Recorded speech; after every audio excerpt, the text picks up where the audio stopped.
El avance que han tenido las neurociencias y los aportes que desde la psicología hemos tenido sobre cómo nos comportamos, ¿no? ¿Por qué actuamos como actuamos? ¿Por qué decidimos como decidimos? ¿Por qué nos cuesta tanto cambiar de opinión en la política?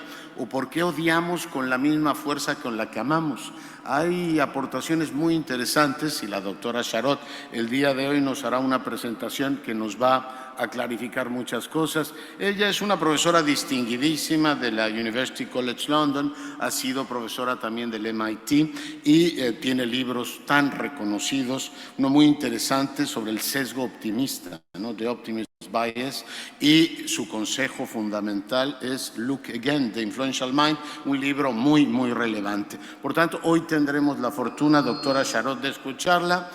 Welcome, Dr. Charot. Por favor, les pido un aplauso para recibirla. Thank you. Tiene algunos minutos to say that Alberto Gómez Alcalá, quien está aquí, y Jorge del Castillo harán los comentarios una vez que la profesora termine su presentación. Doctor, welcome. The floor is yours. Thank you so much. Thank you for the introduction. I didn't understand it, but I'm sure it was great. I'm really happy to be here. Soy profesora de neurociencias. Básicamente, lo que hacemos es ver la combinación de las ciencias cerebrales, la psicología y también trabajo en el área de economía. Traigo a la gente a mi laboratorio para entender los mecanismos cerebrales que dan lugar a la manera en que la gente se comporta, cómo interactúa y cómo toma decisiones. Hoy les voy a enseñar lo que hemos aprendido acerca de cómo la gente utiliza la información que tiene. ¿Para qué? Pues para crear creencias y para decidir. En general, los humanos somos buenos para ello, pero también tenemos grandes sesgos que afectan nuestro pensamiento y por lo tanto nuestras elecciones. Y eso tiene un impacto muy fuerte en las decisiones financieras. Cuando pensamos entonces en los mercados financieros, pensamos normalmente en algo que se ve así. Pero de hecho, cada línea representa una decisión de los humanos y pueden ser decisiones que tomen las oficinas centrales de los humanos, que sería el cerebro. Aun cuando hay diferencias entre un cerebro y otro, en general nuestros cerebros son muy similares, más similares que diferentes. Para entender entonces las finanzas necesitamos entender la mente y realmente necesitamos entender las emociones que vienen junto con los pensamientos como la felicidad, la ansiedad, el miedo y cómo dan forma a la manera en que pensamos y la manera en que nosotros vemos la información que tenemos frente a nosotros. Esto nos llevará a la racionalidad y a las elecciones que tomamos, como por ejemplo, si ahorrar, si gastar, cómo vamos a poder guardar nuestro dinero y qué herramientas financieras vamos a utilizar. Hoy entonces voy a hablar de los 6 fenómenos psicológicos más importantes que afectan las decisiones económicas. Vamos a adentrarnos en cada una de ellas y después vamos a decir, muy bien, ¿cómo podemos utilizar este conocimiento para poder comunicar mejor la información a la gente? ¿Y cómo podemos desarrollar herramientas que puedan ayudar a tomar mejores decisiones? La clave realmente es entender la mente en primer lugar y luego tomar en cuenta los sesgos cuando desarrollamos estas herramientas o esta creación. Empecemos con esta primera pregunta.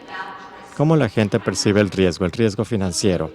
Hace un par de años hicimos un estudio para averiguar, trajimos a la gente a nuestro laboratorio y les pedimos que calcularan la probabilidad de experimentar todo tipo de eventos negativos, como por ejemplo, ¿cuál es el riesgo de que seas víctima de fraude o que estés en un accidente o que te enfermes? Y mientras hacían eso, registramos su actividad cerebral utilizando una resonancia magnética que se ve así. O sea, la gente llegaba, se acostaba, les ponían ahí en esa máquina y veían todo lo que les proyectábamos en pantalla para que vieran las preguntas y pudieran responder a través de botones. Entonces, mientras hacían eso, les preguntamos, ¿cuál es la probabilidad de que seas víctima de un crimen? ¿Cuál es la probabilidad de que te divorcies, de que estés en un accidente, de que te hagan fraude? Ellos respondían y luego les dábamos información acerca de la probabilidad promedio de que eso sucediera. Les dimos 80 diferentes eventos ¿Cuál es la probabilidad de que seas víctima de crimen en toda tu vida, en esta parte del mundo? 50%. Y luego les preguntamos otra vez, ok, ¿qué piensas? Ahora que ya viste la información, ¿cuál es la probabilidad de que seas víctima de crimen? Entonces, lo que queríamos saber es si cuando reciben la información que les damos y cambian de creencias. Y de hecho sí, pero básicamente cuando la información era mejor de lo que ellos esperaban. Por ejemplo, si alguien empezaba diciendo, creo que mi probabilidad en la vida de ser víctima es 70% y les decíamos, mira, las buenas noticias es que la probabilidad promedio de que seas víctima de un crimen es 50%, decían, bueno, entonces 55%. O sea, aprendían rápido y de manera eficiente. Pero si alguien empezaba diciendo, creo que la probabilidad es del 30% y les decíamos, mira, malas noticias para ti, por tu edad, por donde vives, la probabilidad es del 50%, entonces decían, bueno, pues de todos modos creo que es 33%. Subía. No es que no aprendieran nada, pero aprendían menos cuando la información que recibían era peor de lo que ellos esperaban en relación a cuando la información era mejor de lo que esperaban.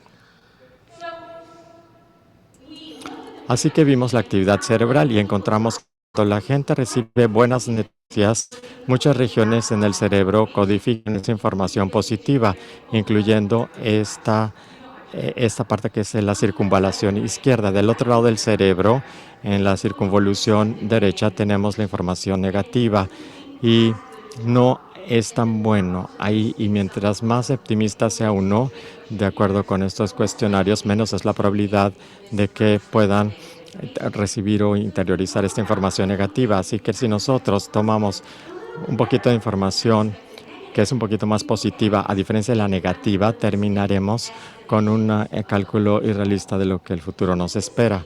Lo que esto quiere decir es que estas señales de advertencia como esta nada más tienen un impacto limitado, porque la gente dice, sí, el fumar mata, pero básicamente mata a los demás.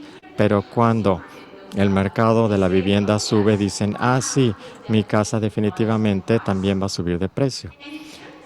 Y resulta que no nada más tenemos más probabilidad de cambiar nuestras creencias cuando recibimos buenas y malas noticias, sino es más probable que también las busquemos. Miren, aquí tenemos un ejemplo de la bolsa.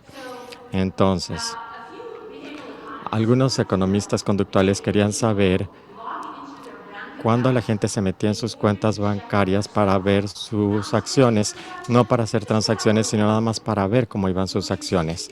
Lo que vemos aquí en negro es el S&P 500 en 2 años y en gris es las veces que la gente se metió a ver su cuenta.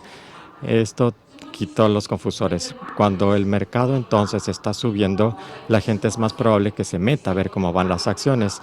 Dicen, el mercado subió, quizá gané dinero y entonces quiero ver esas buenas noticias. Pero cuando el mercado empieza a caer, la gente es menos probable que se conecte.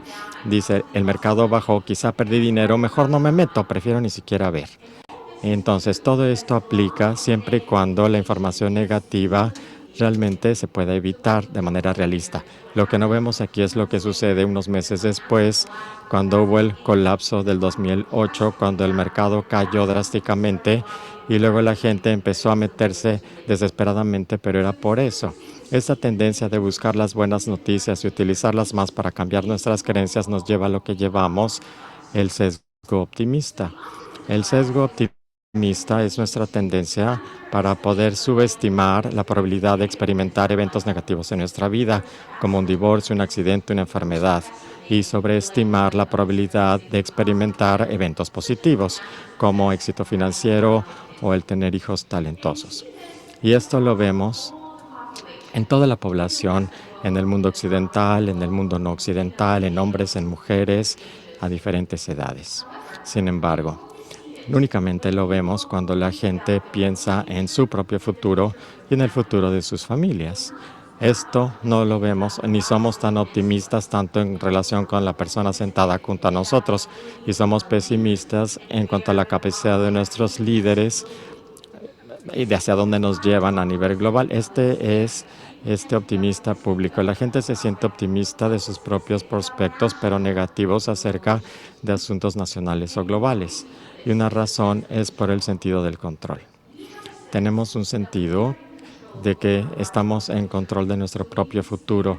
Nos gusta manejar nuestra vida, nuestra dirección, pero no creemos que estemos en control de asuntos nacionales o mundiales y ahí nos sentimos menos optimistas. Pero dado a que sabemos que como el 80% de la población tiene un sesgo optimista acerca de sus propios futuros, toma lo positivo inesperado más que lo negativo inesperado. Esto quiere decir que cuando le comuniquemos información a los demás, necesitamos resaltar la oportunidad que ellos tienen para poder avanzar en lugar de retroceder.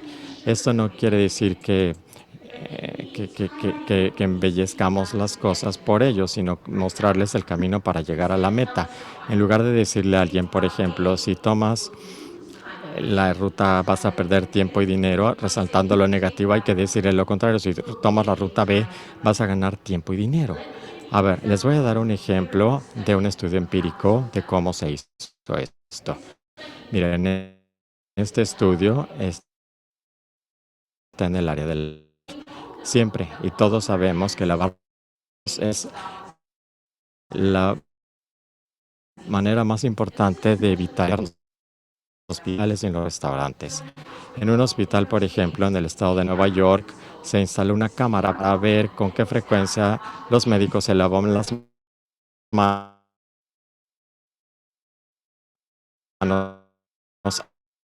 antes y después de, uh,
y reduce la incertidumbre. Lo tengo ahora, estoy segura, y en el futuro no estoy tan segura. Entonces el inmediato importa, cuando en 20 minutos les voy a contar y les voy a dar un ejemplo de en donde el después es mejor. Entonces acuérdense que vamos a hablar de este activo que es el después, pero el inmediato es importante por ahora. Lo que importa también es la palabra recompensa. Tenemos razones para creer que una recompensa es más probable que induzca una acción que el castigo. Y esto es por lo que se conoce como el principio de la aproximación y la evasión. Para poder recibir lo bueno en la vida, ya sea un chocolate, un pastel, una promoción o el amor, necesitan actuar. Por ejemplo, si tengo hambre o sed, necesito agarrar una botella de agua y tomarla. Nuestro cerebro entonces ha evolucionado así en ese tipo de entorno, en donde la anticipación de la recompensa se asocia con la acción. Entonces, cuando anticipamos algo bueno, se activa una señal de adelante en el cerebro, en el mesencéfalo, y se va hacia la corteza motora y entonces se activa la acción. Por el otro lado, para evitar lo malo en la vida, ya sea que sea el veneno o no confiar en la gente, no siempre, pero a veces lo que necesitamos hacer es no hacer nada, simplemente mantenernos alejados. Entonces el cerebro ha evolucionado en ese tipo de entorno en donde un castigo se asocia con una inacción, no hacer nada. Y cuando esperamos algo malo, es más probable que no hagamos nada, que no actuemos. Y se manda una señal de no adelante en el mesencéfalo, se va a la corteza cerebral y entonces inhibe esa acción. Por supuesto, somos criaturas sofisticadas, podemos superar esto, pero nuestra reacción inmediata es congelarnos y después actuar. Vean ustedes entonces por qué en el hospital el advertir a los médicos de lo malo, del castigo, de la enfermedad es menos probable que hagan que actúen, a diferencia de algo sencillo como una retroalimentación positiva que hace que actúen y que pongan las cosas en acción. Esas recompensas pueden ser sociales. La gente muchas veces simplemente pues nos da un like en Facebook, y puede ser material también, una recompensa material, por ejemplo, que nos den ahora por una acción que sea buena para nosotros también en el futuro. Porque con frecuencia cuando nosotros tratamos de decirle a la gente, actúa así, resaltamos las consecuencias futuras, ya sea que sean buenas o malas. Sin embargo, necesitamos vincular esta brecha temporal encontrando formas de cómo recompensar a la gente ahora para que tome acciones que sean buenas también para ellos en el futuro. Y también tenemos otra razón por las cuales la intervención del tablero electrónico funcionó muy bien, y es por la naturaleza social que tenemos. Los humanos somos criaturas sociales. A nosotros nos importa lo que los demás hagan y queremos hacer lo mismo y queremos hacerlo mejor. En un estudio en hospitales, la gente ve las maneras en que se lavan las manos cada semana, y eso influye. Hemos encontrado que cuando la gente aprende acerca de las acciones de los demás, la amígdala, que es una parte del cerebro, se activa. La amígdala es una parte pequeñita, tenemos una en cada lado del cerebro, y es importante para las emociones. Y mientras más activa se vuelva la amígdala cuando la gente aprenda de las acciones de los demás, es más probable que puedan ajustarse al tiempo posteriormente. El gobierno británico utiliza este principio para que la gente pague impuestos a tiempo. Normalmente lo que hicieron es que cuando la gente no pagaba impuestos, les mandaban una carta diciendo lo importante que era pagar los impuestos, pero eso no funcionó para nada. Entonces agregaron una oración, y esa oración decía: 9 de 10 personas en Gran Bretaña pagan sus impuestos a tiempo, y esa oración ayudó al cumplimiento en un 50%, y entonces le dio al gobierno 5.6 millones de libras. Así que una forma sencilla, barata, de resaltar las acciones de los demás es una forma para poder cambiar la conducta. Antes de adentrarme en el otro principio, quiero compartir esta anécdota con ustedes. Entonces, un día llegué a mi casa y vi este recibo que estaba en mi refrigerador. Y entonces dije, ¿por qué está en mi refrigerador? Bueno, al ver el recibo, lo que vi es que el recibo estaba tratando de que me hiciera más eficiente en el uso de la energía eléctrica. ¿Y cómo? A través de la influencia social, a través de una recompensa inmediata y resaltar el avance o el progreso. Vamos a empezar con la influencia social. Entonces, en azul está mi uso de la electricidad, en gris está el uso promedio del vecino, y en verde el vecino más eficiente. Esto me hace que quiera yo acercarme más al uso eficiente verde. Mi recompensa inmediata es una carita sonriente, no sé si la ven, que dice maravilloso. Pero también tenemos la oportunidad de dos caritas sonrientes y ser todavía mejor. Y esta carita sonriente me hace que yo quiera poner en el refrigerador. Y finalmente tenemos el avance, mi avance con el tiempo. Pero recibo algo más, que es el siguiente principio, que me da un sentido de control. O sea, me da el sentido de que yo estoy en control de mi uso de la electricidad. Nadie me está amenazando, nadie me está diciendo, depende de mí el poder mejorar mi uso de electricidad. Lo más importante que el cerebro siempre trata de hacer es tratar de controlar su entorno para poder tener recompensas y evitar daños. Cuando nosotros sentimos que estamos en control, eso mejora. Cuando estamos restringidos, esto nos ocasiona ansiedad. Esta es una de las razones por las cuales la gente se siente ansiosa, no nada más porque temen lo peor, sino porque no tienen control. ¿Cuándo voy a llegar? ¿Qué voy a comer? Entonces, algo que nosotros queremos hacer, y a propósito, esto tiene un impacto también en las finanzas. El control es un punto importante cuando hablamos de decisiones financieras. La gente quiere sentir que tiene el control de sus finanzas, ¿no? Y esto pues puede llevar, por ejemplo, a que la gente quiera que su dinero lo tengan físicamente en la mano en lugar de, digamos, darlo y ponerlo en otro lado en una cuenta. Entonces, lo que queremos hacer es darle a la gente el control, que la gente tenga este sentido de agencia. Alguna forma de hacerlo es haciendo que la gente pueda decidir. Hemos encontrado que cuando la gente escoge sus cursos de acción, cuando seleccionan una opción, la gente entonces se compromete más con esa opción o con esa elección, a diferencia de alguien que tome la decisión por ellos. Les voy a dar un ejemplo. Imagínense que pueden elegir entre dos proyectos en el trabajo. Un proyecto los va a llevar a Nueva York y el otro los va a llevar a Londres. Los dos suenan súper bien y no saben cuál elegir.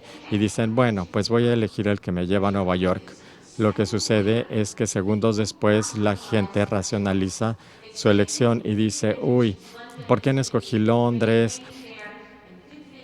Qué bueno que no escogí Londres porque va a estar lloviendo. Qué bueno que escogí Nueva York, es mejor proyecto. Voy a ver ahí a mis amigos, etcétera. Y después valoran esta opción más de lo que lo hacían hace unos segundos, pero no hubiera funcionado igual si alguien les hubiera tomado la decisión por ellos. Y cuando vemos el cerebro, en el centro de recompensas del cerebro, vemos que el centro de recompensas se activa más cuando la gente toma sus propias decisiones, a diferencia de cuando alguien toma la decisión por ellos, aun cuando sea la misma decisión.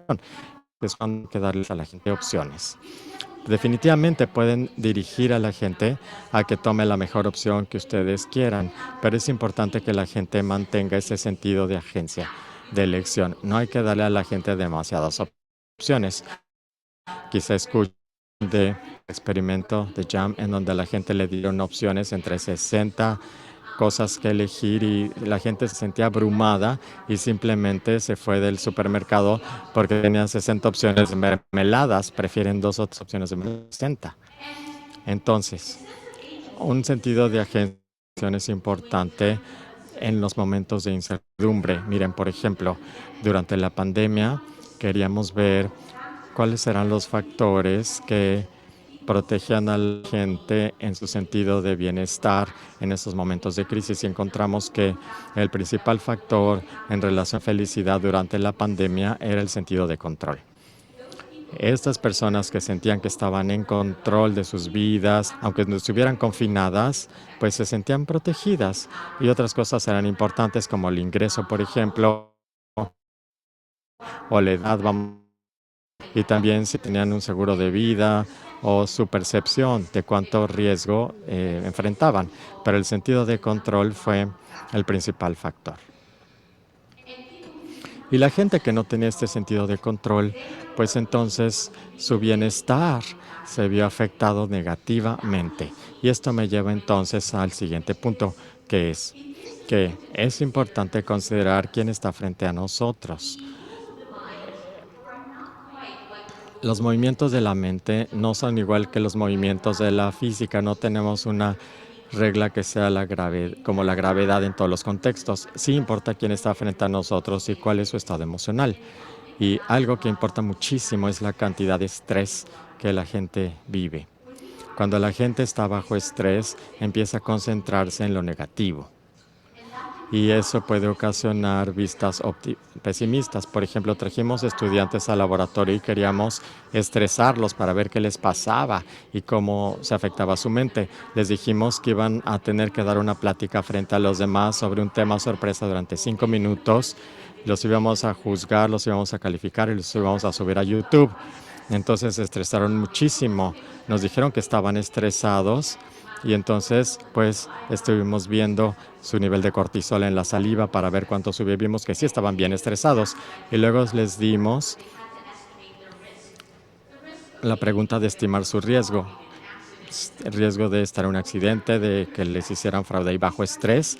Se concentraron más en las malas noticias, en lo malo, y el sesgo entre lo malo y lo malo se eliminó. Entonces, vean ustedes cómo todo esto tiene que ver con eventos estresantes públicos como el colapso de la bolsa o los ataques terroristas o la pandemia. O sea, bajo estas situaciones de estrés la gente se estresa demasiado y eso cambia la manera en que funciona el trabajo, los hace que se concentren nada más en lo negativo, de lo cual hay mucho o había mucho en ese momento, y eso hace que se vuelvan demasiado pesimistas y los lleva a decisiones subóptimas, como por ejemplo, después de la bolsa, sus acciones, cuando debería de guardarlas después de un ataque, te deja de volar y maneja, pero manejar es más peligroso que volar.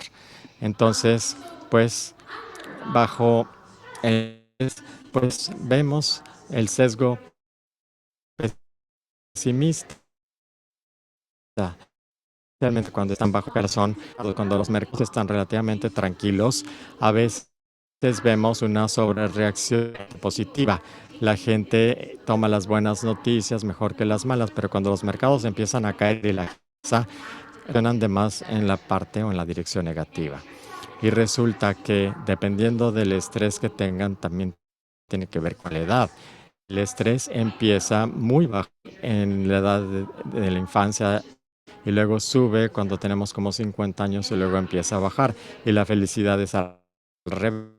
La felicidad empieza muy alta y luego empieza a bajar y llega a un nivel muy bajo cuando tenemos como 50 años. Las buenas noticias es que la felicidad va a venir después y de hecho en promedio se mantiene arriba hasta los últimos, digamos, 2 años de vida.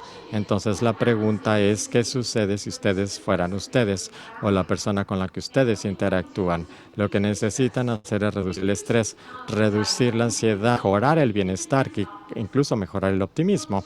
Y lo que realmente importa para nuestra felicidad no necesariamente es lo que estamos haciendo en ese instante, sino lo que nosotros creemos que vamos a hacer en el futuro, esta noche, en una semana, incluso en unos meses más. A ver, les voy a mostrar evidencia al respecto para que vean cómo poder utilizar esto en nuestra vida diaria. Aquí tienen ustedes uno de mis estudios favoritos, se realizó en Harvard. Y lo que hicieron fue que le pidieron a la gente que estaba a punto de irse de vacaciones, le preguntaron cómo estaba de feliz, qué tan contenta estaba todos los días de la semana antes de sus vacaciones, después cuando estaban de vacaciones y cuando regresaban de vacaciones, y cuándo es que la gente estuvieron más contentas, más felices, antes, durante o después. Bueno, más contentos un día antes de irse de vacaciones. En las vacaciones, pero estaban en la computadora así trabajando, pero en su mente ya estaban listos para irse de vacaciones y en su mente eso estaba maravilloso y cuando se fueron en vacaciones estuvo bien, pero no estuvieron tan felices como el día antes de irse de vacaciones. O sea, es la anticipación y lo que realmente tiene el mayor efecto en la felicidad. Y recuerda que la gente está dispuesta a pagar esta imaginación. Miren, esto se hizo en donde preguntaron a estudiantes en la universidad que seleccionaran a una celebridad. Piensen en una celebridad, piensen ahorita en una celebridad. Y luego les dijo, imagínate que esa celebridad te va a dar un beso. Espero que hayan escogido una buena celebridad y que les guste.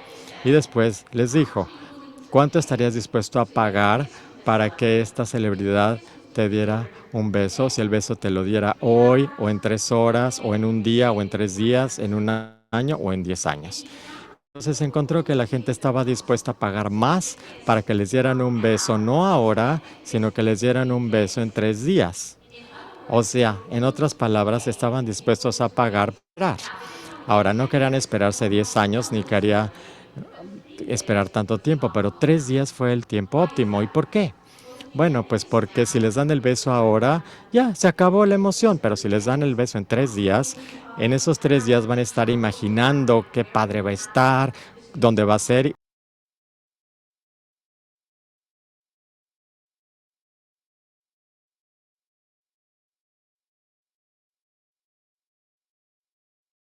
Y pensando, la imaginación es la recompensa inmediata y el evento en sí viene después. Entonces, esto no sucede con el dinero. Si le dices a la gente, ¿quieres el dinero ahorita o después? No van a imaginarse nada, no funciona. Eso funciona con las experiencias. Muy bien, entonces esto nos lleva a otro hallazgo divertido, que la gente piensa en un día favorito de la semana. ¿Quién tiene como su día favorito el lunes? Levanten la mano si su día favorito es el lunes. El martes, una persona. El miércoles, ¿quién es su día favorito el miércoles? ¿No? El jueves, ¿quién es su día favorito el jueves? 5 personas, un poquito más, 10. Y el viernes, ¿quién es su día favorito? Muchos de ustedes. Y el sábado, ¿a quién es su día favorito? Muchos. Y el domingo, ¿quién es su día favorito el domingo? No hay muchos. Bueno, pues como ustedes, cada que hacemos esta pregunta, la gente prefiere en los viernes mucho más que los sábados, y el viernes lo prefieren. ¿Por qué? Porque los viernes les da la anticipación del fin de semana, o sea, todo lo que ya habíamos planeado, mientras que el sábado les ocasiona ansiedad porque ya van a empezar a trabajar. Entonces la gente prefiere el viernes que el domingo, por ejemplo. Y eso resalta el valor de la anticipación. Realmente hay un valor en simplemente pensar e imaginar todo, y podemos nosotros aprovechar ese valor de la anticipación para influir en la conducta. Podemos tratar de resaltar lo que la gente está esperando con ansias y que está anticipando con esos detalles vividos, como la recompensa está en la mente. Por ejemplo, si hablamos del ahorrar dinero, ahorrar para la jubilación, ¿hay alguna forma en que realmente hagamos esto emocionante, que la gente piense que esto puede ser útil para ellos? ¿Qué podemos hacer? ¿Cómo hacerlo de tal forma que la gente se imagine eventos específicos y experiencias a la hora de ahorrar? Lo podemos hacer en nuestra vida. Por ejemplo, reserva tus próximas vacaciones. Esto va a tener un impacto positivo en ti ahora. Muy bien. No estamos totalmente conscientes de cómo funciona el cerebro. No necesariamente sabemos que normalmente nos concentramos más en lo bueno que lo malo, pero si estamos bajo el estrés, sí nos concentramos en lo malo. Y el tomar una decisión cambia la manera en que percibimos las opciones y la importancia de la anticipación. Pero una vez que estamos conscientes de esto, quiere decir que podemos utilizar este principio para comunicar mejor la información y para poder así crear entornos en donde las decisiones buenas sean las que se puedan tomar con mayor facilidad. Vamos a resaltar la oportunidad del avance en lugar de concentrarnos en el potencial de declive. Hay que vincular la recompensa con la acción, la influencia social, resaltar las buenas decisiones de los demás, expandir esta agencia, darle a la gente las opciones, pero no demasiadas opciones, y considerar el estado emocional. Bajo estrés, la gente se va a concentrar en lo negativo y hay que crear eventos anticipatorios. Entonces, cuando la gente aprende todo esto, dice, muy bien, ahora que ya tengo este conocimiento, ahora que ya lo sé, ¿esto quiere decir que estos trucos ya no van a ser parte de mi mundo? O sea, ¿el cerebro ya no va a poderme jugar estos trucos? La respuesta es que no. O sea, el conocimiento sí nos puede ayudar a desarrollar herramientas, pero no va a cambiar directamente nuestra mente. Para poder resaltar este punto, les voy a hacer una demostración que lo va a ejemplificar. Vean ustedes cómo es. ¿Qué ven aquí? ¿Qué ven ustedes aquí? Como una fotografía de Adele, ¿no? Bueno, ahora vamos a darle la vuelta. De cabeza se ve normal, pero cuando está al derecho no se ve normal. ¿Por qué? Porque el cerebro es muy bueno para percibir las caras al derecho, porque vemos miles de caras al derecho todos los días. Hemos evolucionado para detectar lo que esté extraño si una cara está derecha, pero rara vez vemos una cara al revés. El cerebro no ha aprendido a detectar problemas en una cara que se ve al revés. A propósito, si quieren hacer esto en casa, para enseñarle a sus niños, tomen una foto, quiten los ojos, la boca, rótenlos. Lo que quiero demostrar aquí es que a pesar de que yo expliqué ya el fenómeno aquí, les expliqué el fenómeno y ya lo vieron con sus propios ojos, a pesar de ello, el truco no desaparece en su mente. Entonces el conocimiento no quiere decir que los sesgos vayan a cambiar, pero sí quiere decir que podríamos utilizar ese conocimiento ¿para qué? Pues para poder comunicarnos mejor y para poder diseñar mejores entornos de toma de decisión. Muchísimas gracias y creo que ahora vamos a tomar preguntas.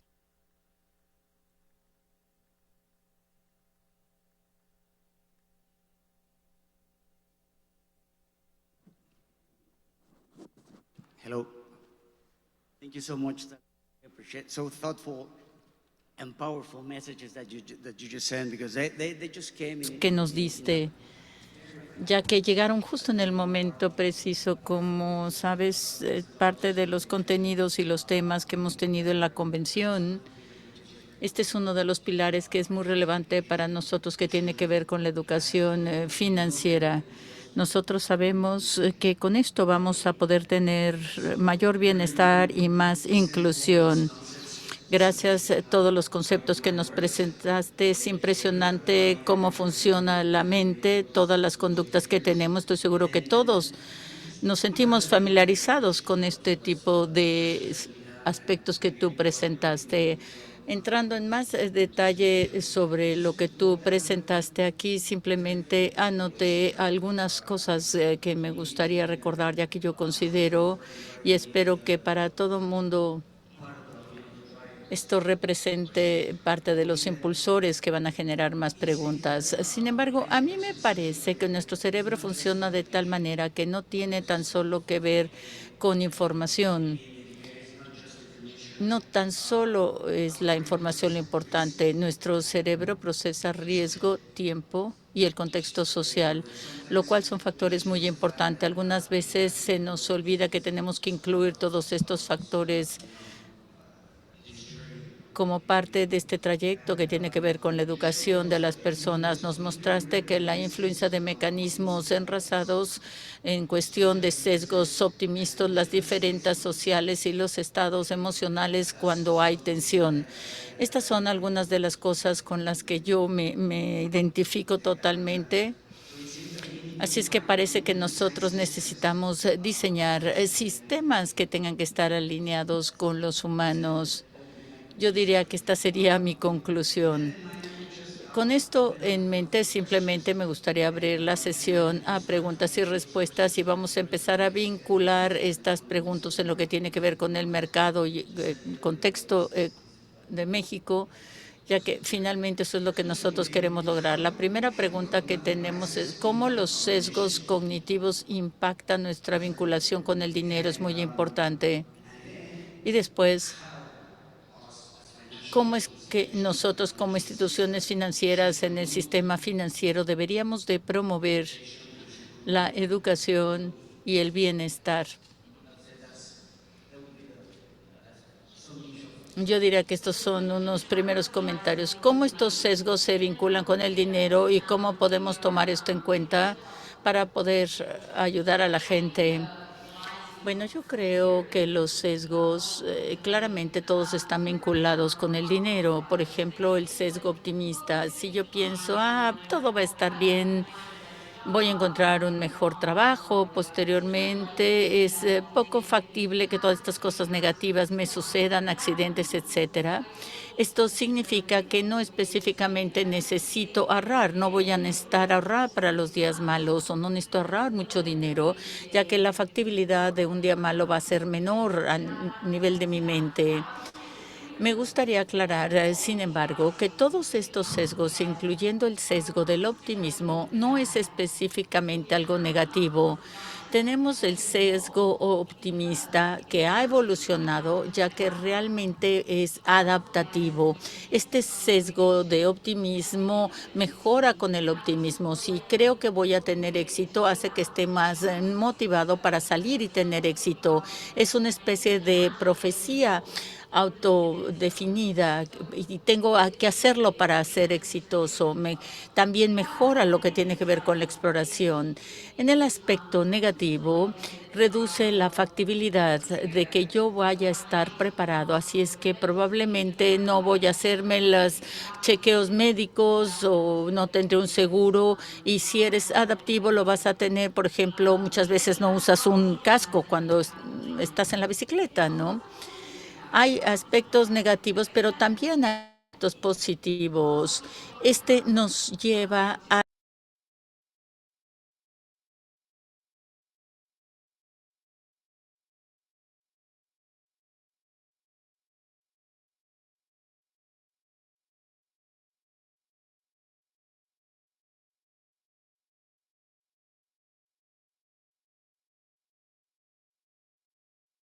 Por lo tanto, aquí tenemos una influencia social. La gente, por supuesto, gasta de acuerdo a lo que las otras personas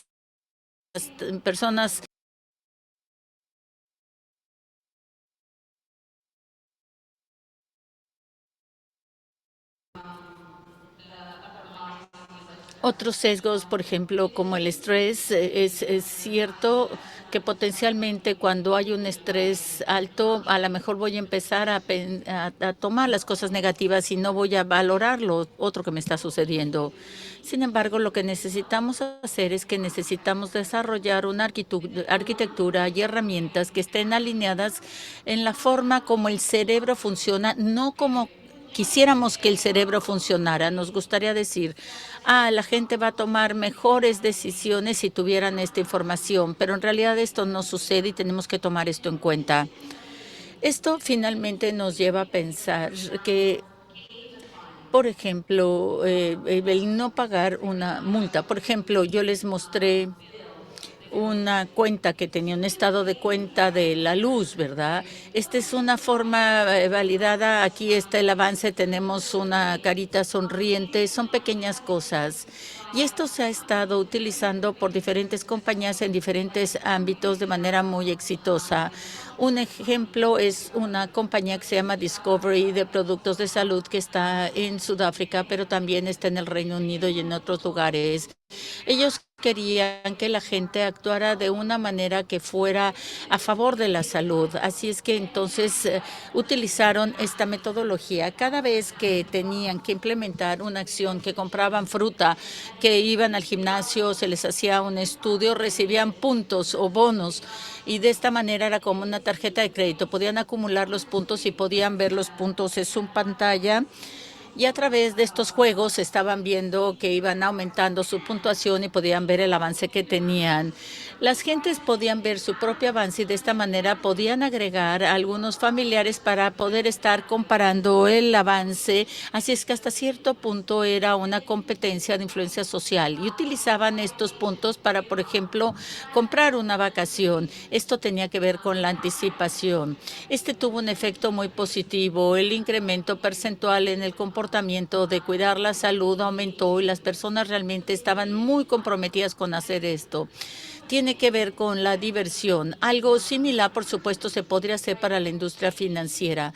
Cambiar lo que tiene que ver con las finanzas, el dinero, a algo que sea más divertido. Mostrar, por ejemplo, el avance, haciendo que el avance realmente se vea como algo claro. El darles puntos o bonos, ¿verdad? Si recibes puntos y algo que recibas inmediatamente que finalmente puedas utilizar para otras cosas y si se puede hacer esto en un contexto social también. Beto.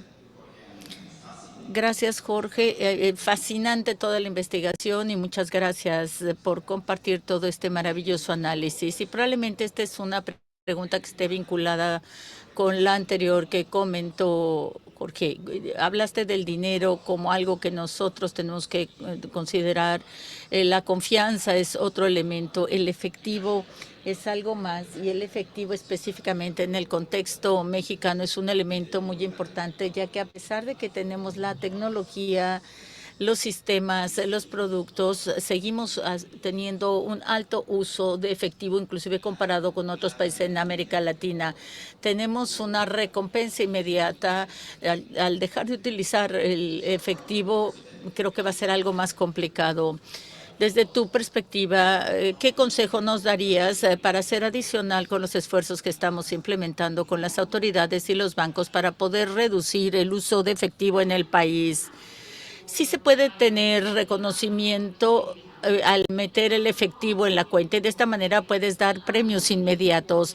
Estas recompensas pueden ser monetarios, como por ejemplo, si es cierto que si pones el efectivo en cierto tipo de cuentas de ahorro, vas a poder ver que el dinero está creciendo y esto puede suceder rápidamente. Puedes tener un bono.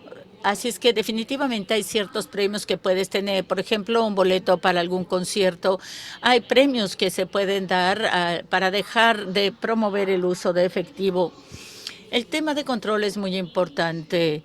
Se requiere tener un sistema en donde las personas se sientan que tienen control total, darles alternativas para determinar qué es mejor cuenta. Simplemente necesitamos hacerlo más sencillo, necesitamos hacer todo muy simple, tener 2 o 3 opciones, o si no, van a tener una opción de error. Y hasta cierto punto representa un reto, pero considero que el potencial más importante es tratar de enfocarnos en los jóvenes, ya que entrar a un sistema de cuenta es un tema digital que puede requerir una app o un sitio web. Y los jóvenes es más factible que se sientan cómodos con esto. Así es que al hacer esto, al tratar de enfocarse a la juventud, probablemente vas a tener más éxito A, y B, los jóvenes van a influir en los mayores. Esto es algo que se ha podido observar con acciones que son buenas para el clima, por ejemplo, como el reciclado. Los jóvenes, los chicos jóvenes que aprendieron todo lo que tenía que ver con el reciclado, que fueron los que convencieron a sus papás a poner, por ejemplo, una cubeta para composta, ¿no? Así es que a través de cambiar el comportamiento de los jóvenes vas a cambiar el comportamiento de otras personas en su hogar. Creo que tenemos que irnos más rápido. Sin embargo, hay muchísimo interés en tu presentación. Hay muchas preguntas. Voy a tratar de ser más breve. Yo diría que otra pregunta es, hay muchas decisiones financieras que las personas tienen que tomar en el futuro. Se están cuestionando qué va a pasar en el futuro, qué control voy a tener del futuro. Hay muchas decisiones económicas que hay que hacer, como ahorro, fondos de retiro, seguros. Pero yo te preguntaría, ¿cómo es que nosotros podemos afectar conductas para cambiar los principios de los productos que estamos teniendo y hacer que se sientan más cómodos y hacer que estas decisiones sean más sencillas? Te voy a dar un ejemplo de algo que se utilizó de manera exitosa y creo que esto lo desarrolló Richard Thaler, que ganó el premio Nobel. Él estaba tratando de ajustar este problema en donde tenemos que tomar muchas decisiones para el futuro y esto significa hacer descuentos, etcétera. Así es que él inventó un plan en donde se toma una decisión hoy que posteriormente va a implicar que el dinero se meta a una cuenta de retiro. Actualmente se toma menos dinero para el momento del retiro, pero es una decisión actual en donde posteriormente te van a quitar más dinero para invertirlo en tu cuenta de ahorro. Entonces, hacerlo de manera paulatina, ya que a las personas les importa menos el futuro, toman una decisión de que les van a quitar más dinero en el futuro y no en el momento del día de hoy. Desafortunadamente ya no tenemos tiempo y creo que otra pregunta muy importante tiene que ver con la pregunta de la inteligencia artificial. Posteriormente en nuestra agenda vamos a tener algunos oradores que van a hablar sobre este tema y el impacto que se está teniendo en la industria financiera es gigante. ¿Cómo es que sientes que tu investigación desde la perspectiva de neurociencia ve el uso de la inteligencia artificial? ¿Acaso este va a ser un habilitador para tomar otras decisiones? ¿Nos va a afectar? ¿Cómo ves esta perspectiva? ¿Cuál es tu perspectiva sobre cómo el cerebro va a manejar todo esto? Bueno, creo que cuando hablamos sobre el tema financiero, puede representar una oportunidad, por ejemplo, en cuestión de la comunicación, ya que los LLMs lo que hacen es que pueden personalizar la interacción de una manera muy rápida. Por lo tanto, por ejemplo, el tener una plataforma en donde un usuario puede hacer preguntas y sacar información de estos LLMs, de todo, siempre y cuando todo se tenga en un lugar seguro, puede representar cierta ventaja, ya que el LLM va a poder cambiar las palabras que se están usando para adaptarse al nivel de comprensión que se requiere y el tipo de forma y tono que la otra persona utiliza, ya que realmente es muy difícil como asesor financiero o alguien que está trabajando en el banco poder hacer esto rápidamente.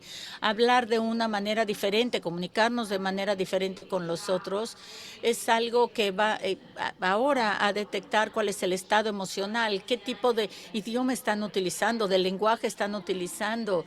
Si LLM lo puede hacer de manera rápida, vamos a poder entender cuál es el ánimo de esa persona, el estado de ánimo, de acuerdo a las palabras que usan.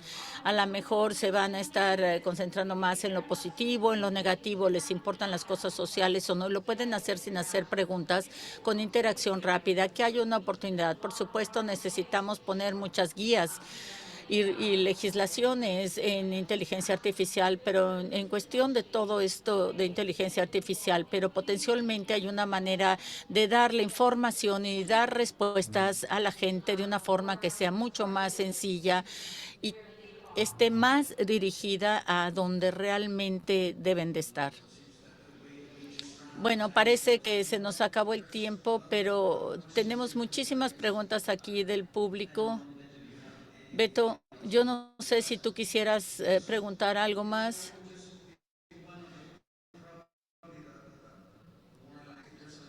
Hay muchas cosas que son muy interesantes, sin embargo, me gustaría leer esta. ¿Cómo es que las instituciones financieras, especialmente aquellas que tienen que ver con inversiones, promuevan ahorros voluntarios a nivel personal? Creo una vez más que todo este tipo de cosas de las que hemos estado hablando están vinculadas con eso. Cuando hablamos, por ejemplo, de fondos de pensión, hay algunas opciones que se van a adaptar a mí. Por ejemplo, el aspecto de voy a ahorrar, pero posteriormente enfatizar todos los eventos y las experiencias de lo que yo puedo hacer posteriormente si tengo una pensión. Prudential hizo eso con su fondo de pensión, en donde hizo cosas específicas que mostraban cosas que podían pasar en el futuro. Les voy a dar un ejemplo de otra área. Era de Match.com, la aplicación para dating. Lo que hicieron es que tuvieron una campaña maravillosa en donde estaban tratando de convencer a las personas para que entraran a Match.com, pero no les estaban mostrando que las gentes encontraban a su media naranja, se casaban y vivían eternamente felices, ya que era un porcentaje muy bajo que personas que encontraban a su pareja ideal. Pero lo que se hacían es que les mostraban la emoción que implicaba estar preparados para una cita, era lo único que prometían. Simplemente presentaba la anticipación de lo que iba a pasar y eso funcionaba. Traten de considerar esto, lo cual también es algo que nos permita vincular con el problema de las pensiones y pensando en el retiro y en el futuro. Ahí se tiene un aspecto negativo, no tiene un sentimiento positivo. Tratar de reenmarcarlo de manera que genere sentimientos positivos al estar interactuando con este tipo de decisiones. Probablemente esta será la última, por favor. Has estado hablando durante una hora sobre el cerebro y no hablaste sobre el aspecto racional. Sí, hablaste desde ayer y simplemente me di cuenta que sí la usé, por lo menos una vez usé la palabra racional, pero ya hablamos de esto. La razón por la que trato de no utilizar la palabra racional o irracional es que es una palabra muy compleja. Podemos pensar en la definición, podemos decir, la definición es tomar una decisión que mejore mis resultados económicos. Y podemos decir, bueno, tomar una decisión que por lo menos va a mejorar esto, pero no siempre mis preferencias me van a dar un rendimiento económico. Pero tomar una decisión que reduzca mi ansiedad, a pesar de que gane menos dinero, no es algo específicamente irracional. Así es que algunas de las decisiones y acciones que vemos a nuestro alrededor de estas personas son decisiones racionales.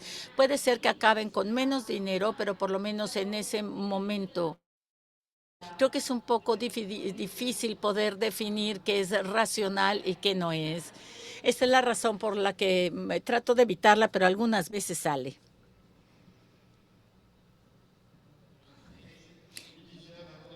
Gracias por la presentación. De acuerdo a mi perspectiva, te mereces 5 caritas felices.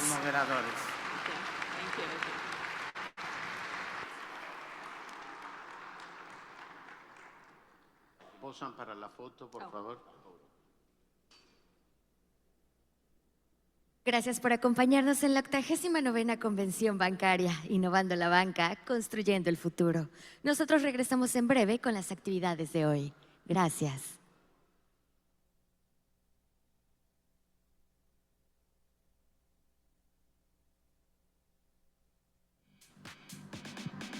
I'm losing it.